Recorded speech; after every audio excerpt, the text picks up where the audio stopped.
North বেঙ্গলে যে ঘটনাগুলো ঘটেছে, আমি প্রথমে বলি আপনাদের, পুজো আমাদের হয়ে গেল, দুর্গাপুজো ফেস্টিভ্যাল, যেটা দুর্গাপুজো হয়ে গেছে, আজকে লক্ষ্মী পুজো আছে। লক্ষ্মী পুজোর দিন আমাদের যেতে হচ্ছে, কারণ সবার বাড়িতেই লক্ষ্মী পুজো হয়। এরপর দীপাবলি আছে, দিওয়ালি আছে, ছট পুজো আছে, সেগুলো আস্তে আস্তে হবে। কিন্তু দুর্গাপুজোয় কোটি কোটি মানুষ এসছেন কলকাতায়, এবং পুলিশ পরিবার, অ্যাডমিনিস্ট্রেটিভ পরিবার, মিডিয়া, ক্লাবগুলো, পুজো কমিটিগুলো, তারা ভীষণ ভালো রোল প্লে করেছে এবং খুব শান্তিপূর্ণভাবে সমস্তটাই সম্পন্ন করেছে। আমি তাদের থ্যাঙ্কস দিচ্ছি, আমার স্যালুট জানাচ্ছি। এরপর আমি নর্থ বেঙ্গল বলছি। নর্থ বেঙ্গল পরশুদিন রাত্রির থেকেই সিএস, আমি, ডিজি, পুলিশ, আমরা মনিটরিং করেছি কন্টিনিউয়াস। কলকাতায় একদিন যে 6 ঘন্টা জল জমেছিল আপনারা জানেন, 300 মিলিমিটারের ওপর বৃষ্টি হয়েছিল। নর্থ বেঙ্গলেও খুব আনফর্চুনেটলি পরশুদিন রাত্রে যে বৃষ্টিটা হয় সেটা 300 মিলিমিটার বেগে হয়েছিল এবং 12 ঘন্টা কন্টিনিউয়াস।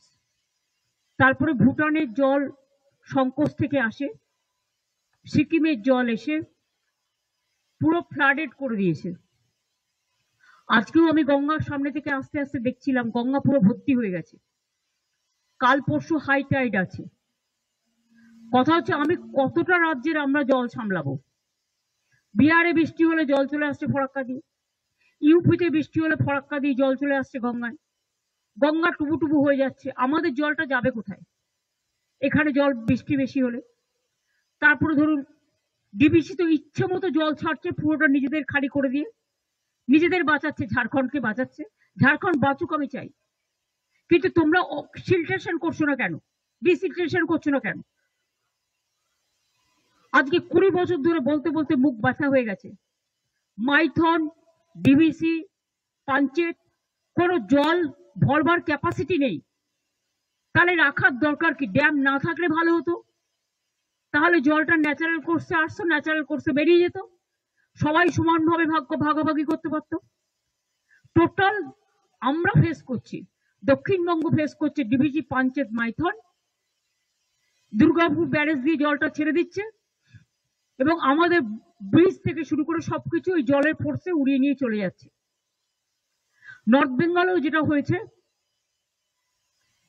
তবু ভুটান গভর্নমেন্ট কালকে আমাদের একটা চিঠি দিয়েছে দুঃখ প্রকাশ করে। দুঃখ ঠিক নয়, যে আমরা ওদের রিকোয়েস্ট করেছিলাম স্লোলি জলটা ছাড়তে, কারণ একটা জল যখন ছাড়ে আসতে 2-3 দিন টাইম লাগে।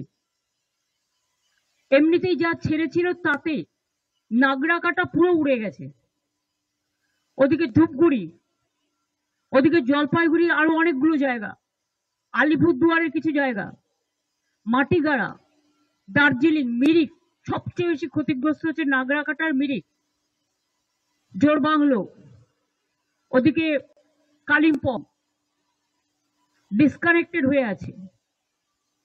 তার মধ্যে মনে রাখবেন, আমরা টুরিস্টদের সব রেস্কিউ করেছি।